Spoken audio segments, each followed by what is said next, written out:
Šiaulių kolegija jau seniai pelnė veržlios ir inovatyvios aukštosios mokyklos vardą. Tai liudija ir kelios dešimtys parengtų studijų programų, čia dirbantys žmonės ir čia besimokantys studentai. Nuo verslo ir technologijų fakultete įsikūrusią informatikos inžinerijos studijų katedrą galima vadinti pačia šiuolaikiškiausia.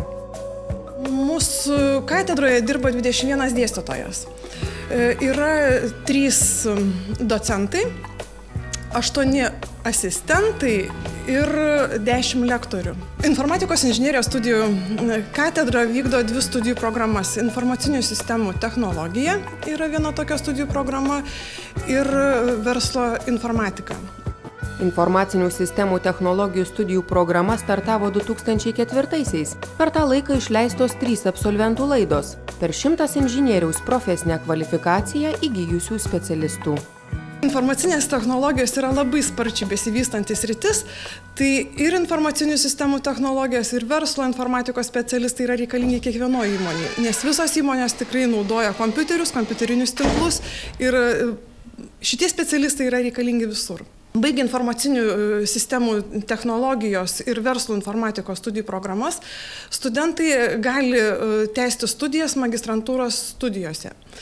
Studijuoti magistrantūroje priima Kauno technologijos universitetas, Vytauto Didžiojo universitetas, Riomerio universitetas. Studentai išklauso papildomą kursą ir gali studijuoti magistrantūroje.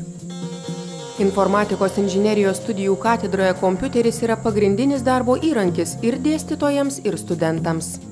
Yra geras posakis, kad tas geras dėstytojas, kai studentas pralenkia mokytoją arba dėstytoją.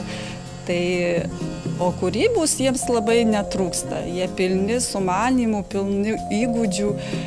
O, sakykime, ką jūs matote ekrane, tai yra užduotis, kurią mūsų studentai kiekvienas išmoksta atlikti. Ir atėję, sakykime, pirmą kursį, daugelis jų net nežino, kas tas AutoCAD'as, o po pirmo kurso jie tiesiog ją išmoksta ir džiaugiasi tuo. Pas mus yra pirmam kurse negalią turintys studentai ir jiems tiesiog kaip darbo įrankis jie net ir klausinėja, žino, kad yra net tokių darbo vietų, kur klausia, ar moka dirbti kompiuteriu, ar moka dirbti su AutoCAD'u konkrečiai. Dalykų studijavimui padeda paruoštos dėstytojų mokomosios priemonės. Medžiaga talpinama ir kolegijos tinklalapyje. Studentai sėkmingai gali studijuoti ir nuotoliniu būdu. Informacinės technologijos keičiasi nuolat ir greitai labai. Tai mes priversti esame šitos situacijos mokytis vis naujus paketus, juos studijuoti, juos gerai išanalizuoti ir pateikti metodinę medžiagą studentam.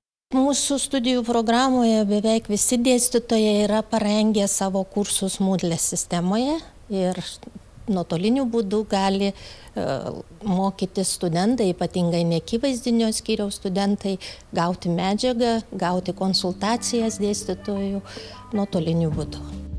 Po 1 studijų metų studentai profesinės žinias gilina pagal studijų programų šakas.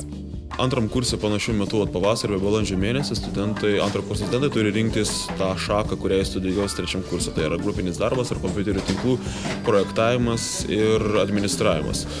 Šitą kompiuterių tinklų projektavimo ir administravimo šaką turėtų rinktis tie studentai, kurie yra labiau, kaip aš mėgstu sakyti, būtent geležistai. Tikri inžinieriai, tikri klasikiniai inžinieriai, kurie dirba įmonėse tą vadinamą tylų ir nepastebimą darbą, tai yra tvarko tinklą, tvarko kompiuterius, tvarko serverius, diegia, projektuoja, tiesia kabelius, tarkim, kad yra elementarus toksai darbas. Būtent tie, kurie tą tikrą inžinierinį darbą. Grupinio darbo sistemos ir dažniausiai renkasi studentai, kurie mėgsta dirbti draugiškai, kolektyviai, mėgsta kurti tinklapius, įvairias grupinio darbo programas. Jie turi pademonstruoti sugebėjimą kurti, jeigu kurs tinklapį, ar kažkokią sistemą sukurti, ją realizuoti, kad jinai funkcionuotų, atliktų įvairias funkcijas.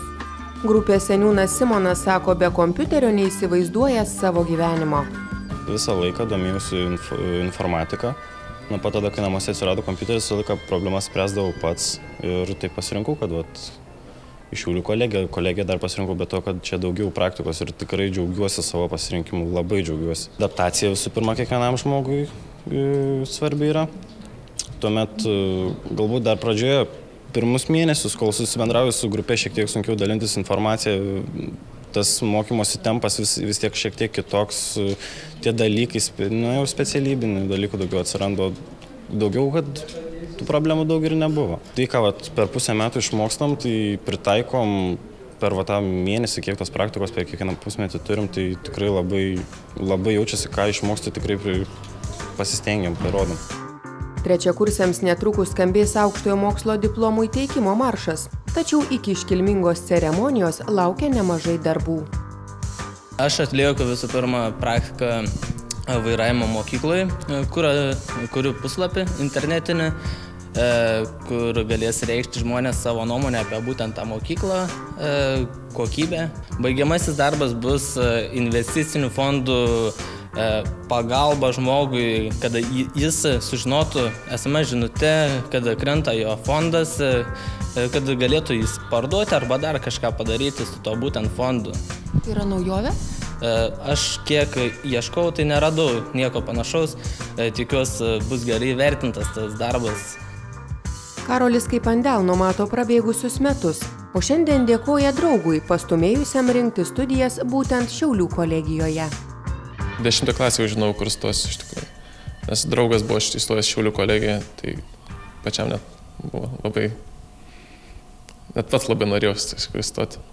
Tai lėmė tavo pasirinkimą draugas? Jo, taip. O ką jis tau pasakoja? Pasakoja, kad čia iš tikrųjų daug išmoko. Bet jis nors kitą specializaciją pasirinkęs yra, jisai tinklus. Nors kitą specializaciją pasirinkau programavimą, man kažkaip labiau patiko. Iš tikrųjų, jo sprendimas man daug įtakoja. Pirmas buvo iš tikrųjų lengviausias, nes stojau su gerais pažymiais, matematika labai buvo lengva iš tikrųjų. Antras kursas biškai buvo sunkesnis, nes iš karto prasidėjo programavimas, kurio nelabai mus mokino 12 klasiai. Bet iš tikrųjų lengviai išmokino visų. Trečiam kursė daugiau buvo su duomenų bazėm, su Lotus Notes programa. Raseiniuose atliekantis baigiamąją praktiką vaikinas sako jau turys ir darbo vietą. Praktiką atlieku Teleradio taisykloje, kuri yra įsikūrusi Raseiniuose, ir kuriu elektroninę parduotuvę, kompiuterinės technikos. Aš žadu dirbti ten, kur ir praktiką atlieku. Prieš 2 metus studijas baigusiam Juliui darbas buvo pasiūlytas nepraėjus nei savaitei po aukštojo mokslo diplomų įteikimo. Visada nuo vaikystės gal aš su kompiuteriais dirbdavau ir tokia vienintelė logiška profesija, kurią aš mačiau ateityje. Pasirinkau kolegiją. Įsivaizdavau informatiką tokią paprastesnė, kaip paprastas namų kompiuterio vartotojas, galvojau, kad ten labai paprasta iš tikrųjų. Bet kai atėjau čia buvo kažkokių tai sudėtingesnių programų, kurias teko išmokti. Bet visą kitą po to gali pritaikyti darbę. Įsidarbinau, kaip minėjau, iš karto po diplominio parašymo. Praėjo gal koks savaitę laiko. Aš gavau atsakymą, kad man reikės važiuoti į Vilnių įsidarbinti. Ir kai tik atsiėmiau diplominį, aš iš karto įsidarbinau. Man buvo pats pirmas pokalbis iš tikrųjų. Ir jisai pakankamai gerai irgi praėjo. Vadovai liko patenkinti. Dabar jau dirbu beveik 2 metai. 2007 metų laidos absolventas Tomas sako, niekada nesuabejoja savo pasirinkimu ir pripažįsta, kad čia sugrįžti visada malonu.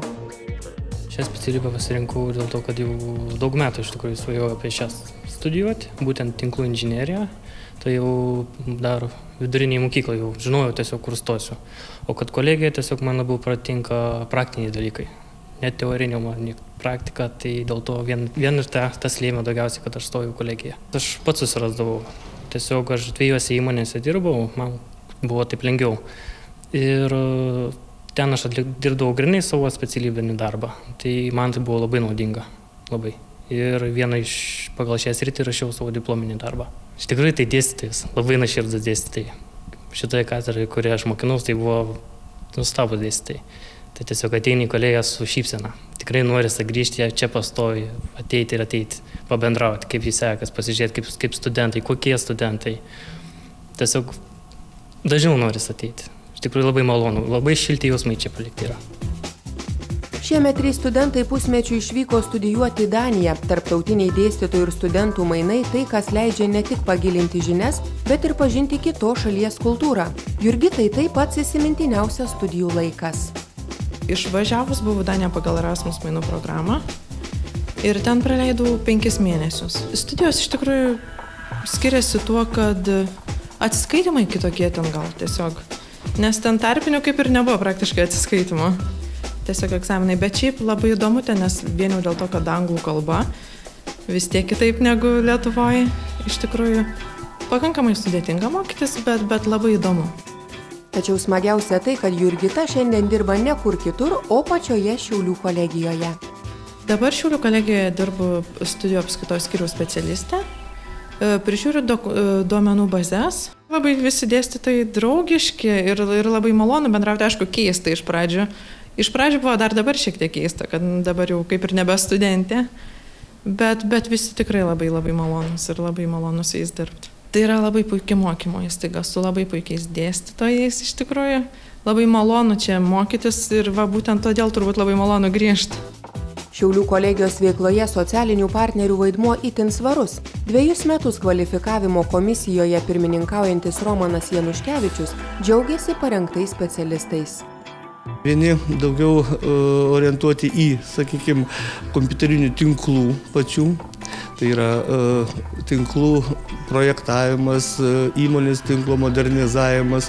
Naudoja šiuolaikinės technikas, prašom, kad taikytų. Tai yra bevielį ryšį, optinius kabelius. Naudotųsi, sakykime, einamiausių, žinomiausių pasaulio firmų taikomom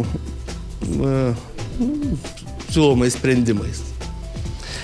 Kita pusė taiko, reiškia, visokius naujoves, tai duomenų saugojimo srityje, kolegijai paruošti absolventai praktiškai yra pilnai pasiruošę pradėti darbą įmonės. Beveik kaiminystėje įsikūrusios įmonės vadovas teigia visada sulaukiantis studentų, o patys geriausiai specialistai sėkmingai čia dirba. Per praktiką mes jam duodame, jeigu taip paprastai šnekant, tai duodame pilną laisvę susipažinti su viskuo, ko jisai nori. Tiesiog, aišku, mūsų įmonės galimybės ribose. Bet iš tiesų, jeigu jie nori išbandyti ar operacinės, ar kažkokius ten serverius, ar dar kažkokius dalykus, ką mes turime, ką galime, mes tą jiems leidžiame. Visas pasaulis robotizuojasi, ta prasme, kompiuterizuojasi, niekur tas kompiuteris nedings. Taip kad ta specifika, tos žinios jos irgi niekur neprapuls.